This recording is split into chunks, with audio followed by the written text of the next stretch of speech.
Okay, Ben, here's that, so here's the file, or here's the, whatever, this is your table, with one of your 6-inch vices, and the part in this position for doing the pocket here, and the two end cutouts. Then it's like this here to do the rads around the corners, around the ears or whatever you want to call it, and the holes. The tree over here has a lot of McMaster-Carr components, like all the clamps, all the nuts, all the threaded rods and all that stuff. Didn't really need it or whatever, but just messing around learning. Uh,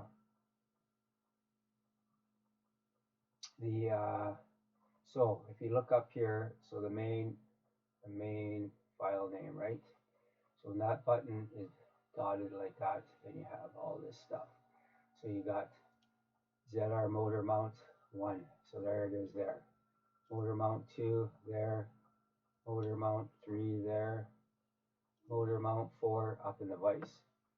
And then you got stock 1, stock 2, stock 3, and stock 4. So I try to number everything 1, 2, 1, or 2, 1 and 1, 2 and 2, 3 and 3, 4 and 4, to keep, so it's easy to find in the tree if you want to know what it is, right? So it goes 1, 2, 3, 4. I guess I should have started from the right to the left and went that way, but that's what we got. Then scroll down on this here. So if you use your scroll wheel on your mouse, you'll see the tree can go up and down, or it has the slider bar to go up and down. So let's bring this up to, so after then there's your angle plate drawn in, right? So to do each of those, all you do is right click on that and create a new component, right? So what I did was with that motor mount and stock is I just copied and pasted new. So if you take that, highlight that, take this file and go copy, and then go back up to here and then go paste new. It's going to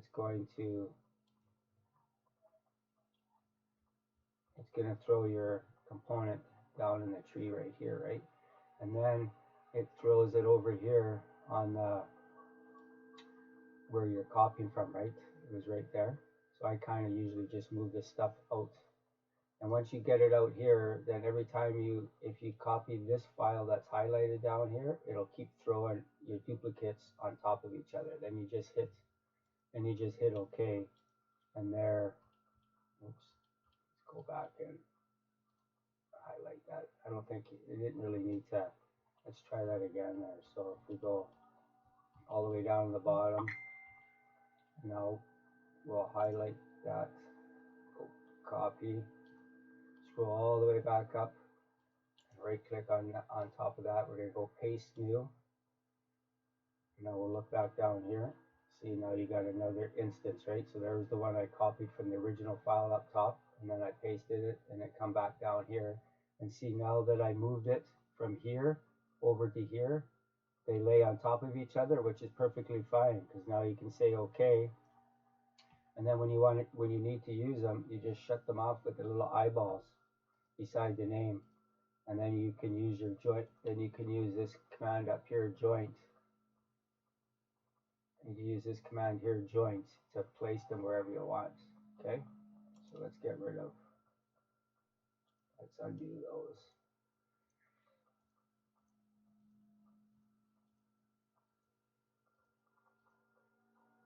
All right, so they're gone. Okay, so let's get back to this here now. So if we come back up here, so that's highlighted. So anyway, so now we go, you got your 4 motor mounts, 4 pieces of stock, your angle plate. Now these ones here are, as you can see here, are the clamps, right? Clamp 1, clamp 2, clamp 3, 4, 5,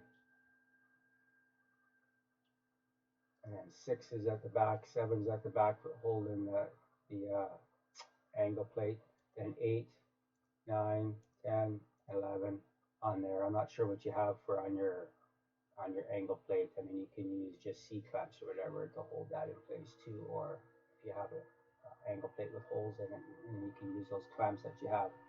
Okay, and then the same thing here goes for the studs. So the studs and the clamps are kind of in line with each other, except for something at the end I did. I kind of got them mixed up, whatever, but I was too lazy to go back and correct it. But you get the idea. Everything is numbered, right? Clamp 1 to 11, stud 1 to 11, and then the nut 1 to 11. And then down here, this file right here, that is your, highlight that one there. So that is that file that I made for you a long time ago. So that has your vices and the fourth axis on the table or whatever, right? So all I did was in this project, I did that insert, and I inserted this into this job or whatever file or whatever you want to call it, right? So then you can use all that stuff. So it's just a matter of opening and closing all the lights, eyeballs, so that you have access to using whatever, right? So we'll leave that first vice on because we're using that. So go back up here, highlight that one back, so then we have all this stuff here. So that's why the tree is so big over here, is because you got 11. I tried to figure out, I have to ask somebody this, but by highlighting clamp and going down to the left to the 11th one, kind of hoping I could right click and put them into a group, but I can't put them into a group. So I'll have to ask about that, because then that will clean up that tree a bit or whatever. So now you know that how this works down here is that everything, so right now you see everything in here is down in the bottom tree, and there's your little scroll bar down there, and see how long it is? It's like long, but that's because it has everything in here. So if you go down and just click on the light on the thing there, just for the stuff inside here, that's all you got, right? You got that right there. So that's how you minimize. So you got to remember, when you want to work on this specific piece, you have to have that clicked. Otherwise, what you do isn't going to be there, right? So whenever you want to work on a specific piece in this big assembly, you have to have that little button clicked. Okay, so we'll go back up to the top up here, and I'll go back to manufacture. So I manufacture, so there's your 4 operations. So for op 1, it's just got an adaptive path there. It's going to rough out, so your X and Y is going to be back here, and you're going to rough out this here. Then it's going to do a contour around it to clean it up to final size. Then it's going to give you your spot drill, and then it's going to give you your drill, right? And then go to op 2, it's going to be same thing but over here, right? So all you're doing is taking this part and flipping it 180 and keeping the same part of the part that's on the angle plate on the opposite side. So this here is going to be up at the top, and the cut part is going to be down at the bottom. So same thing, just there, rough it out, copy or finish pass, and then spot drill and drill. All right. Now you got all that material there, so it should be pretty good. But if you really pay attention on your stops and that and so forth, everything should be good. So then when you go to op 3, that's going to be, so now we're not sitting on the table. I mean, we can change these X's and Y's, whatever you want. That's easy or whatever. So there's going to be your XY on this one, and Z. This clamp here will stay. You should not have to move this one during cutting all of this. But then, so I have it programmed so when we cut this part here first, in between the ears, there's going to be a clamp right here, and there's going to be a clamp right here, right? So I have that in the program, and then I have it selected. So if we go to this setup here, actually here first, we gotta go back to model, open up the model. So now you got access, so you can still access all your design stuff while you're in here, right? So we'll go to clamp 2, clamp 3. All right, we're not going to put the nut and all that stuff there. So I have that programmed like that. Then when you go up into setup op 3, edit. So when you come over here, so your body, why do I got two bodies in the model?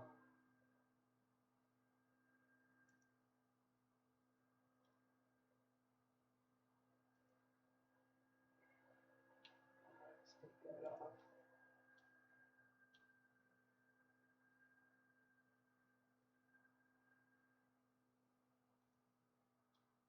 All right, so there, that's selected. So if you hover over top of this and then hold your left mouse click down, you got body one, body one, body one. So if you go over it, you can see that that's kind of the stock. That's, and then that, right? No, that's not getting the right one. Anyways, the best practice is to go back into your tree and then go pick the right stock, right? So that's why these being numbered or whatever makes it easier. So we want stock number 1 there, right? So now we highlight, we don't want stock number 1, sorry. Again,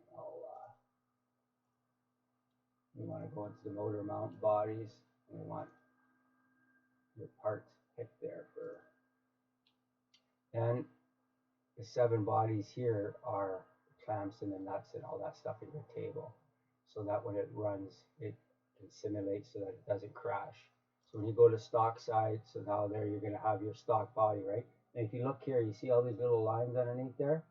So you kind of know that you got the right thing picked, right? And then that, so it's important that you have the right pieces of whatever, right bodies or right part and right stock picked, because that's what was giving me the gears trying to program this. Well, now we got a presidential alert. Anyways, so that's how you make sure that you got the right stock and the right body picked, by going into your tree and taking them and not just picking them from here and having the wrong thing, right? So close all that stuff back up. So we have all that. And then here in the comments, we can give it names or whatever there. I kind of started doing that, but I didn't. This WS offset, I made that 1, and then I made it make default, because if it's on 0, 0 is going to give you G54 also, but then when you're doing multiple offsets, it's going to go 0, 1, 2, 3, 4. So 0 is kind of useless. So you want to make sure that that's always on 1. That way there, if you're doing multiple offsets in a program, it's going to go 1, 2, 3, 4, 5, which will cover your G54 to G59. And then there's other ways to add numbers in there that'll get you those really extra offsets that you have on there, the G154, P1, all the way up to 200 or whatever. Okay, so enough of that. I think that should be good there. So now here is just an adaptive to come in here and rough that out, and then a contour pass to come in here and clean that out, right? So we're not going across here because you've already got all that done, right? So we just want to come in and clean all that out, and then done. So that's op 3, and then op 4 is going to be the same thing as that. These clamps are going to be gone. So go back into your thing there and take off 2 and 3, put on 4 and 5, and now you're going to be clamped there. So depending on how you clamp here depends, because when you're machining this, you're going to come straight down here like this, around here, and to that part right there, because you're not going to go down here. So you gotta watch how you place this so you have clearance for your cutter or whatever, right? So then that's going to do that, and then that's how you do that. And then now you come over to, so hide that.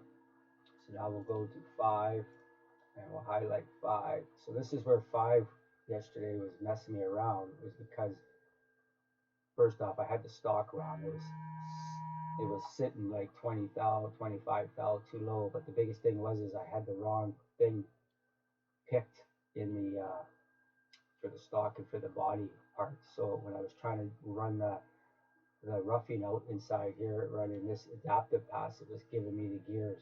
So this is where you use, this is where you're going to use that patch stuff in here. Because if you go in here and you try to pick this geometry, so if you pick this here, it's going to want to pick all these little individual lines going around here. But now if you go into your part 4, so here's part 4 right there on the left over here. We're going to open that up, and then we're going to open up the bodies. And now you see, so we'll shut the main body off, and now we'll put on your piece there, right? So there's the 4 patches. Well, there's that offset at 0, and then your 4 patches. So now when you go to pick geometry, all you're doing is clicking on this, and it gives you your complete toolpath right around that. But it's not going to look on the angle, it's going to look like flat. And then actually here, let's go into close that up. So go into here, we'll edit that. So when you go look at the geometry here, it shows a flat line or whatever, but when you look at it right here, the line goes down to your lowest part, right? So you don't really have to pick your Z height or whatever in your heights tab or whatever. So you have that picked with selection or whatever, and then I have tool center on the boundary line or whatever there, and then that just stays whatever model top. Then over here I've kind of put everything at 50. Pretty sure I put everything at 50 thou for load on the side of the cutter. Stock to leave I left 10 and 10, and then over here it's just whatever. This should be whatever, stay down 70%. And then I always take out that vertical lead in. I don't really like that, but whatever suits you or whatever there. And then click OK. And then it generates your tool path.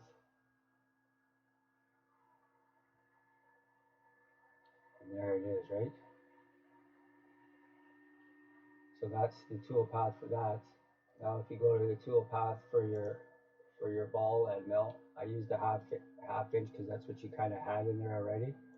So when you come to this tab now, your geometry tab, it's pretty much going to be the same thing. You're going to do selection, you're going to pick this piece here again, and then it's going to be tool center on boundary. Then you're going to pick contact boundary, because what that's going to do is give the side of your, let's simulate that, simulate, run, oops, wrong one.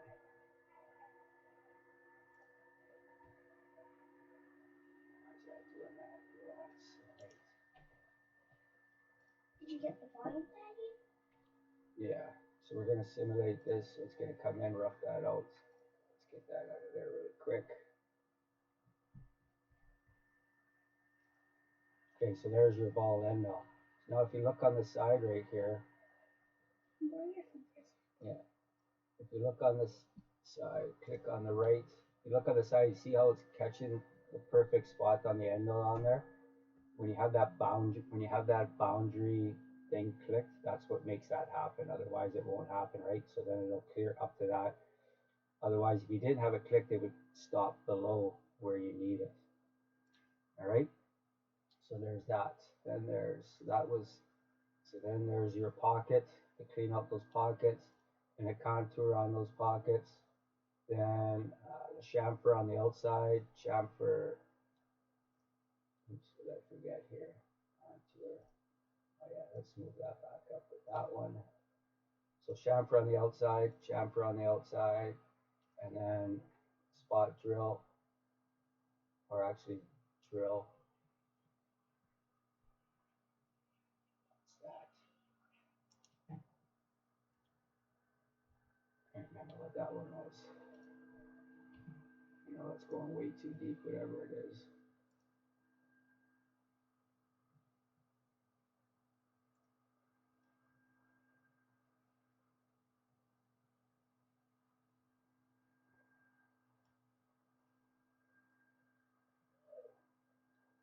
I didn't put a spot drill in there. Anyway, so you got that, then you got the drill, then you got chamfer come in to chamfer those things inside there, and then we got that. So I guess we could get rid of that.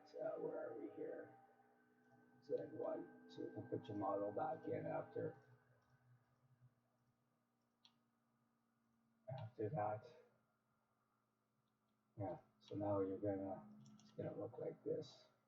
Simulate stock on. I always go over here and I put operation to comparison, because then it just everything should finish off green. Then you can kind of tell. I usually change that to 5 thou tolerance. That way there, when it machines everything here, it will show green when it's done. I'm just going to speed it up really fast here.